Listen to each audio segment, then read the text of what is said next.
Hello everyone. I've been wanting to make this ring for so long and have put it off, and now today I'm going to make it. We're going to begin by cutting 4 wires 15 centimeters in length and 1 millimeter thick, and about 50 centimeters of weaving wire, or you can cut the whole piece in one, which is about a meter, 100 centimeters. Make sure your wires are straight and begin to weave 2 centimeters from the beginning of the bundle of wires. Flatten them out or even tape them together with masking tape if you need to hold them in place while you weave. I have drawn out a diagram for you of the weave pattern. Here it is.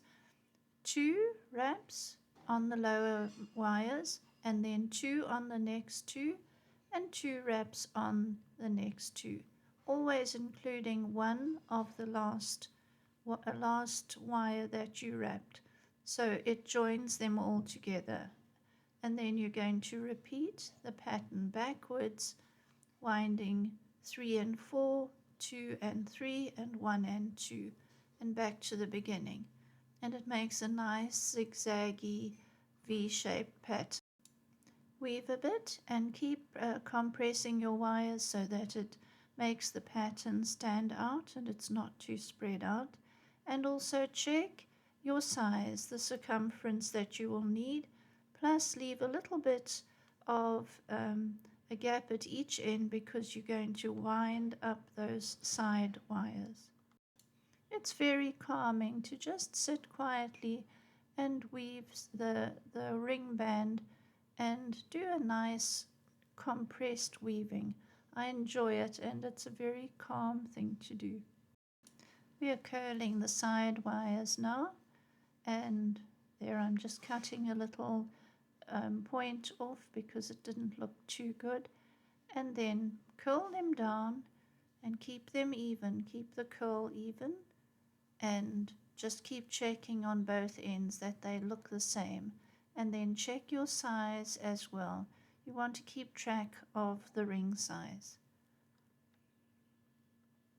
And now we're going to curl the other side, so both those ends come down, and make sure that the curls look similar and that they all balance in design.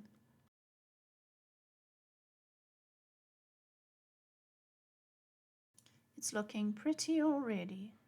Now I'm just going to hammer those little curls and make them look a little bit more meshed together, and it gives it texture and shine. Just a little gentle hammering brings all the wires together. Your side wires are done, and now you're going to take those 2 in the middle and curl them down to end up just above the other side wires where they end. Just a slight overlap, and when you get to them, pull that wire out, just a little gentle pull, so that it's making a bit of a V where the 2 wires are separated. This is looking very pretty already, isn't it? I love the way this design is forming, and we can see it's going to make a pretty ring. So I'm just doing a gentle tap to mesh all those wires together. Doesn't need to be hard, and you don't want to break strands of the wire. And now the fun part is where we wrap it around the ring mandrel and check your size, and all the wires join up and they align. That's already looking very pretty, just as is, but let's add a little embellishment.